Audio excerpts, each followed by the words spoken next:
yesterday, after what the event took place, okay? Oh, okay, I sent this. Watch this. I'm smiling. I'm smiling and I'm happy. I'm elated. It's a day of courage. It's a day of courage. It's a day of pride. It's a day of victory. This is the day we've been waiting for. Okay. So you can pause this. This is a clip that, by the way, just so everybody knows. In Australia. This is Australia after October 7th event takes place. He goes, he's excited and he's happy. But this has been happening for a minute. Now let me show you another one. Here's 2 nurses in Australia, okay? Guys calling, having a civil conversation with 2 nurses in Australia that work in hospitals. Look at the way he reacts. Go ahead, Rob. How are you, man? Good, how are you, my man? Pretty good. Are you a nurse, a doctor? I'm a doctor, my man. A doctor? For what? In hospital. What about you? Where are you from? I'm from Israel, from the Holy Land. You know what? I'm going to be really honest with you. All right. I'm going to be really honest with you. You actually got a really, really beautiful eyes. Thank you, but I'm so upset that you're Israeli. Like, eventually you're going to get killed and you're going to go to Jahannam, inshallah. Jahannam is hell. These pretty eyes, they should stay in this world for longer. Why do you think? Why do you think I'm going to get killed? It's Palestine's country, not your country. How are you? What's your name? One day, your time will come and you will die the most... Just keep watching. We spread peace. Listen to me. And you spread when your time comes. How are you doctors? Wait. I want you to remember my face. Okay. Gotcha. I have a question though. All right, for sure. I have a question though. I have a question. Let's say an Israeli. God forbid. I won't treat them. I'll kill them. You'll kill them? So if an Israeli is in Australia and God forbid something happened to him and he comes to your hospital, would you kill him? You have no idea how many Israeli Khara dog came to this hospital and I sent him to Jahannam. For real? Sent him to Jahannam. All right. So what does that sound like? By the way, again, this is the part that a lot of people keep talking about. I said a few words yesterday. I cannot believe you're saying they're false flag. This is what's going on. They're trying to use this to ID, and Australia's going to use this to increase the tensions, and Israel's loving this because they're going to use this to try to, silence them, and they're going to use it as you cannot say any opinions because of what's going on. This is all an act. Really? Yeah. Okay. Check this out. 2 terrorists, Pakistani terrorists, Muslim jihadists in Australia. We're not from there. They went there as refugees. Killed 15 people ages 10 to 87 years old. Can you pull up the picture of the young 10-year-old girl that was killed, Rob? 10 to 87 years old, okay? This 10-year-old is someone's daughter. Jeez. There was a French soccer player that also got killed there, 19-year-old, 20-year-old French soccer player that also got killed. You can get the list on BBC. This is Matilda. That's someone's daughter, okay, that was killed. So while this is happening, the guy that saved him happens to be a Muslim. They say he's a Muslim. Some are saying he's a Maronite Christian, but they say he's a Muslim. And Ahmed Al-Ahmed, I watched an interview of his parents of what happened afterwards. Gets shot up twice. Does this guy give you the vibes of a peaceful Muslim? Does he give you a vibe of a peaceful Muslim? He gives me the vibes of someone who's doing the right thing. He gives me the vibe of a peaceful human being. Okay? But check this out. He's a hero. Even one peaceful Muslim who could have taken the guy's father's life when he walked away, gave him mercy. The other guy still, with the mercy that was given to him, didn't return the mercy and came back and killed him. You let a snake go and you're like, you know what, I'm going to spare this guy's life. Do you think you let the snake be in the backyard while your kids are playing, that snake's going to spare your kid's life? No mercy for you. They're not wired like you. They don't think like you. They don't live like you. They don't have the same values like you. They live in a very different way, folks. They live in a very different way. Even if only 10% of them are extremists and they believe in the jihadists and all these other things that they follow. Even if it's 10%, 10% alone is more powerful than the 90%. Because the 90%, you notice, he didn't even do anything to take the guy's life. He gave him mercy. The 90% was the guy's like, listen, let this man go. I'm going to spare his life. The guy goes up, grabs a different weapon, starts killing people. What do you do then? So now Americans are like, well, but this is fear porn. Well, don't listen to me. Listen to another Muslim man who escaped an ISIS environment. And look what he's saying. You have it up there, Rob. This isn't it.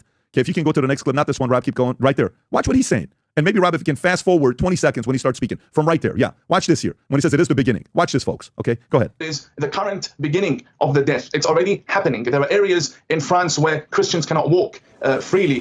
President Macron has come out saying that the Islamist movements want to secede from France. This is a leader of a country telling you that he has lost control. He's admitting finally that he has lost control. There are serious agendas being played in that region. Look, I am a Muslim, but I cannot live in an Islamist theocracy. I can live in a Christian government based on their constitution because that is where peace lies. I can't live in a place where ISIS rules the area. That's no Muslim with a brain that works would want to live under ISIS, right? And when we come to the West trying to warn the governments and intelligence agencies about what is happening, about the people we fled from, we have this new political correctness agenda that tells us, oh, we're the racists, we're the ones who are traitors, and the extremists needs to be understood and embraced, and they have a point, let's listen to them, and sooner or later they're in parliament, they're in government, and there you go in America, you have Ilhan Omar and Rashida Tlaib changing the narrative in Washington that is now affecting the whole, influencing and affecting the narrative around the world, attacking Jews, attacking Christians, and this is just the beginning. So if Christians don't wake up, if Christian leaders don't wake up, then we Muslims who fled from extremists can't help you anymore. We Muslims who escaped from extremism can't help you anymore. They're telling you what the DNA is. Now, some may ask the question and say, well, then why are you still a Muslim? Why are you not a Christian yourself? And that's a theological debate to have. But here's the vision. You got when you're sitting there going up against the competitor, and the competitor tells you clearly to your eyes what his vision is. Why are you questioning him? That's their vision. Go ahead and play the vision. Here's a Muslim leader in Chicago. We don't repeat this enough, or we don't have this aqidah concept firm in our minds that Islam did not come to coexist. Okay. Good to know. Thank you. Yeah. Islam la yu'la. And Islam ya'lu wa la yu'la alayh. And Islam is raised high, and nothing is raised above Islam. We can't think of Islam that it came to live with these other religions in the sense that Islam is a religion amongst those religions, and they have a share with the truth, and they have a share of justice, and they have a share of this worship of Allah, the correct worship of Allah subhanahu wa ta'ala. Islam came to correct all of that. Islam came to remove the oppression of all those religions, and it is the only truth, and it is the only way to justice. The only truth, guys. It's the only truth. It's the only way of justice. And you can continue, Rob. I mean, I can continue. Go to this video. Here's a man who is in the streets questioning and condemning pedophilia. And look at the students there. You can tell he's pretty well-read and reasonable. He can't even answer a basic question. Go ahead, Rob. He raped a 9-year-old girl, Aisha. He is the most revered man in the entirety of the religion. University of Texas, he raped a 9-year-old girl and married a 6-year-old. So what defines a child? What defines a child? I'm not going to define what a child is for you. A 6-year-old is a child. She was playing with dolls. This isn't U.S. No, a person who enters into puberty in Islam is defined as an adult. That's why 13-year-old men... So let's get this straight. Pause it right there. Pause it right there. If you're watching this, folks, do you agree with that? If in Islam, if a child goes and has puberty, it's no longer a child. Do you agree with that? Should we take on that ideology? This is not at University of, Pakistan. This is Dallas, Texas, known as one of the most conservative cities in America. Okay? This is not, they're not going to like UC Berkeley. This ain't Dearborn. This ain't Minnesota. This is Dallas. You know who lives in Dallas? A ton of rich Republicans. He's saying it in Dallas. Keep playing this video, by the way. Watch this. To have sex with people who have puberty? Right now, I'm saying... But you're acknowledging that in Islam, it's okay to have sex with people who have had puberty. I'm not acknowledging. I'm saying in Islam, and the adult is defined by someone who has reached the age of puberty. So you are acknowledging that in Islam, it's okay to marry and have sex with people who have reached puberty? Yes. Okay. So I also believe that having sex with people just who have hit puberty is incompatible with the West. 14-year-olds hit puberty all the time. You can't have sex with 14-year-olds. I'm sorry, and that's the question. By the way, and that's the question. I have a John Morgan the other day, billionaire who owns Morgan & Morgan, okay? And he says in his family, he has 4 kids. They got married to somebody else. He's having a conversation. One of his sons, he tells me, comes to him and says, Dad, I'm willing to get married to this girl. She's willing to marry me, but there's a couple things she wants to change in our prenup. Because they have a very strong prenup, meaning our wealth is not going to go to her if she doesn't sign the prenup the way we write the prenup. Okay? Tom, are you with us? So he's not willing to sign the prenup. So what happens? He says, guess what? Then I'm not giving the wealth. He's like, but Dad, I love her, but she doesn't. No, it's okay. She doesn't have to sign it. But our wealth also cannot be given to you. So the son's like, all right, cool. So he goes and does what? Makes the girl sign the prenup. And she signs it willingly. And they get married. He's happy. He loves his daughter-in-laws and father-in-laws. But guess what? Compatibility. Does this person work together with the way you are? In America, they do this thing called sleepovers, okay? And I'm not a fan of sleepovers. Now, let's just say a kid wants to sleep over at our house, okay?